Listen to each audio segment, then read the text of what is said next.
On June 10th, 2018, I got a phone call that ended with me owning a salvage title $1,700 Toyota pickup with rod knock. And somehow, 8 years later, I'm still driving it.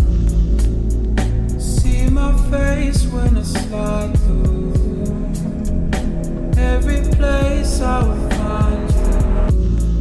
I was in the garage working on our drift car with my friend Julian when I got a call from my sister.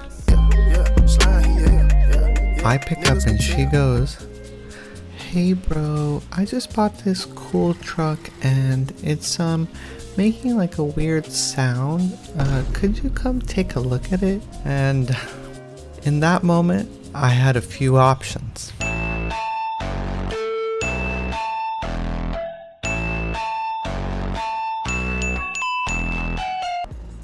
Well, bring it by and we'll take a look.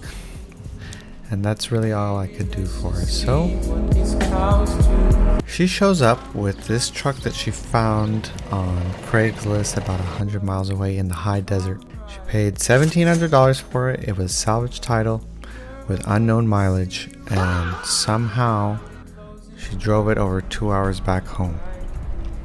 But on the way back, the truck overheated maybe more than once, and by the time it got back to us in Long Beach, it was cooked. It had a pretty aggressive knocking sound, and it struggled to start. It wouldn't hold idle, and if you didn't give it gas, it would just die. So we started going through everything, the timing, the carb, the electrical, which was an absolute mess, trying to figure out what was exactly wrong with it. And then the more we looked, the more it became obvious that it wasn't just one issue. I mean, the truck was worn out. It was leaking from every single seal, and it clearly hadn't been taken care of in a long time. So at that point, there really wasn't an easy shortcut. It needed a full rebuild. I tried to protect you. So I called my sister and I told her, "Look, this isn't a small fix. It needs a full engine rebuild, and even if we're doing the work ourselves, you're probably looking at around $3,000. I already knew she didn't have the time, the space, or the money, so I gave her the only realistic option available. I said, "We'll fix it, but it's my truck." And honestly, she didn't have a choice. And if I'm being real, neither did I. Because without that deal and Julian's okay, this truck would have been scrap metal.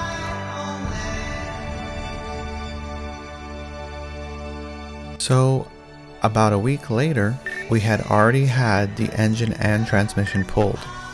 Once we tore it down, the problem became obvious. Rod number 4 was cracked. So we sourced a replacement rod. We sent the block and the head out for machine work, hot tanking, decking, valve job, the works.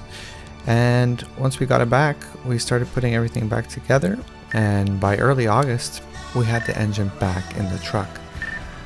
About 2 months after that phone call, it was ready to start.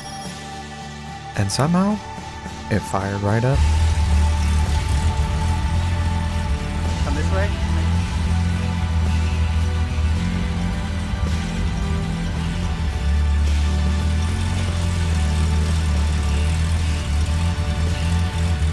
Sounds like it has a crate bug down.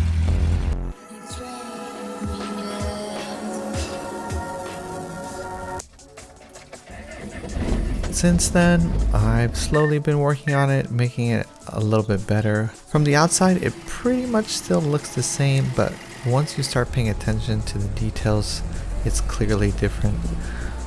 It's nowhere near perfect. It still doesn't have paint, but the body is straight. It has its quirks, but mechanically, it's solid. It's never left me stranded. I've never had to tow it, and once I swapped over to a Weber 3236 carb, it finally started running the way it should have from the beginning. Never really got it to work well with the OEM carb. And For a truck that probably should have been scrapped, it's been dead reliable.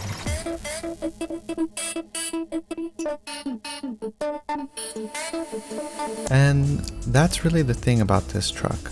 It didn't start as something I wanted. It wasn't some dream build or a clean project I went out looking for. It was a problem. It was a bad decision that somehow turned into my full responsibility. But over time, it became something else, something that I actually enjoyed driving. And somehow, 8 years later, it's still here. And now, it's part of who I am.